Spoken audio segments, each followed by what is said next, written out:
ओफो नैना बेटा, तूने फिर से दाल चावल बना दिया। फ्रिज में इतनी सारी सब्जियां रखी हैं, आखिर उनमें से कुछ बना देना चाहिए।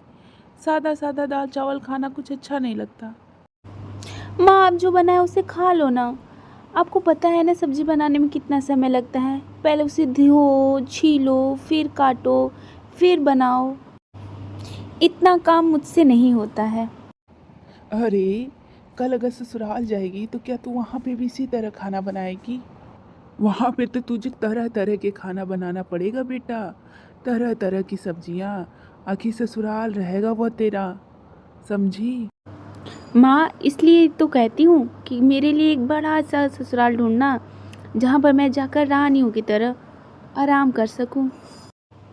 इसके कुछ दिनों बाद ही नैना के लिए एक बड़े घर से रिश्ता आता है और उसका शादी हो जाती है और जल्द ही नैना अपने ससुराल चली जाती है। नैना, आज तुम्हारी पहली रसोई है, इसलिए पहली रसोई में तुम 20 तरह की व्यंजन बनाओगी। 20 तरह के खाना? हे भगवान! ठीक है, मैं बना लूँगी।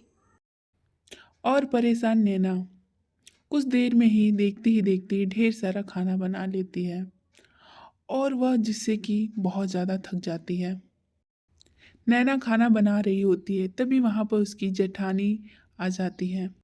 अरे नैना, खाने का टाइम हो गया और अभी तुमने खाना नहीं बनाया है। दीदी, मैं बस बना रही थी, बस थोड़ा देर और मैं पूरा खाना जल्दी बना लूँगी। आप लोग चलिए, मैं खाना अभी थोड़ी देर में लेकर आती हूँ। हाँ हाँ, जल्दी लेकर आना, ज़्यादा समय नहीं है, सभी को भूख लगा है आखिर।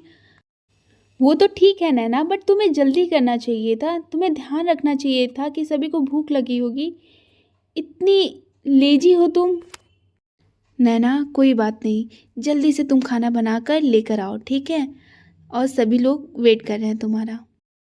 अभी नहीं हो ना, इसलिए तुम्हें पता नहीं है, लेकिन यहाँ पर थोड़ा जल्दी खाना खाते हैं सभी। और ध्यान से, आगे से ऐसी गलती नहीं होना चाहिए। चलो जल्दी से डाइनिंग टेबल पर खाना लेकर आओ, हम दोनों चलते हैं। हे भगवान, काम करो ऊपर से इतना सुनो भी।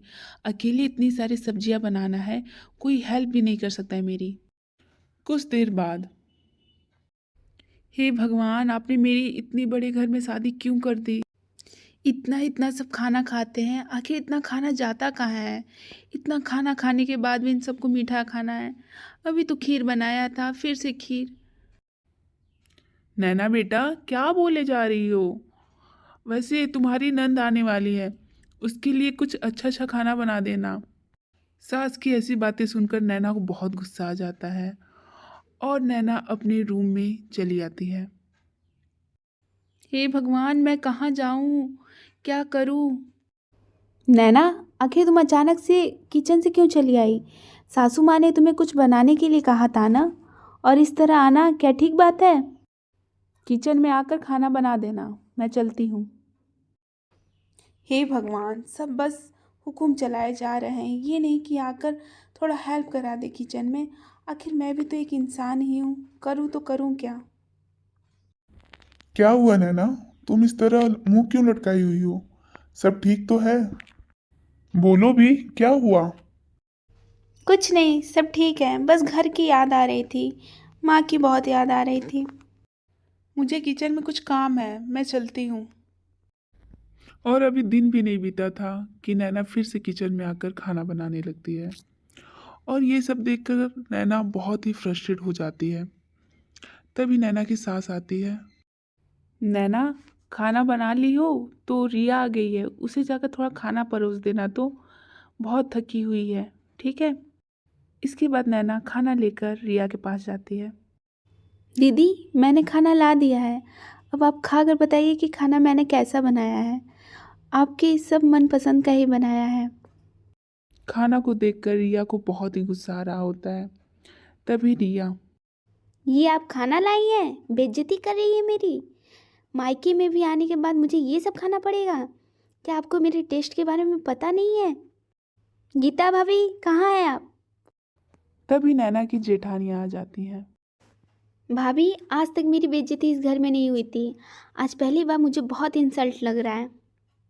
नैना, ये तुमने क्या बनाया है? रिया को ये सब नहीं पसंद, ये सब खाना वो नहीं खाती है, वो हेल्दी खाना खाती है। तुम्हें नहीं पता था तो पूछ लेती एक बार। इस तरह नैना सभी की डांट को सुनकर बहुत ही दुखी होती है और भागी भागी अपने रूम में चली आती। मेरी तो किस्मत ही फूट गई है, जब से इस घर में आई हूँ तब से खाना बनाए जा रही हूँ और किसी को मेरी पड़ी ही नहीं है। क्या हुआ नैना? क्या हो गया तुम्हें? क्यों इस तरह बार बार उदास हो जाती हो? कुछ हुआ है तो बताओ मुझे। कुछ नहीं, मैंने कहा ना, मुझे घर की याद आ रही है, मुझे अपने माँ की बहुत याद आ रही है। और आप भी अब मुझे इस तरह तंग मत करिए, मैं वैसे ही बहुत तंग आ चुकी हूँ। इस तरह से कुछ समय बीतता है और दिवाली का दिन आ जाता है। नैना से मिलने के लिए नैना की माँ आती है। माँ, मुझे आपकी बहुत याद आ रही थी, मुझे कुछ दिन मायके लेकर चलो माँ, मुझे यहाँ नहीं रहना। नैना, ये तुमने क्या हालत बना रखा है? ऐसा लग रहा है तुम इस घर की बहू नहीं, नौकरानी हो। थोड़ा ढंग से रहना चाहिए, ये क्या हालत बना रखा है अपना। तभी नैना की सासू माँ आ जाती हैं।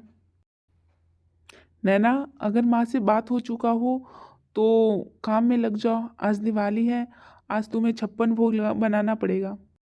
और बहन जी, अब आप अपने घर जा सकती हैं, त्यौहार है।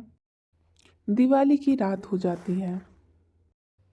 सभी दिवाली मना रहे हैं, पटाखे फोड़ रहे हैं, रंगोली बना रहे हैं और मैं यहाँ पे किचन में लगी हुई हूँ। क्या मुझे बस यही करना है? भाभी, ये क्या बक बक बक बक की हुई है? आपको काम वाम करना है कि नहीं?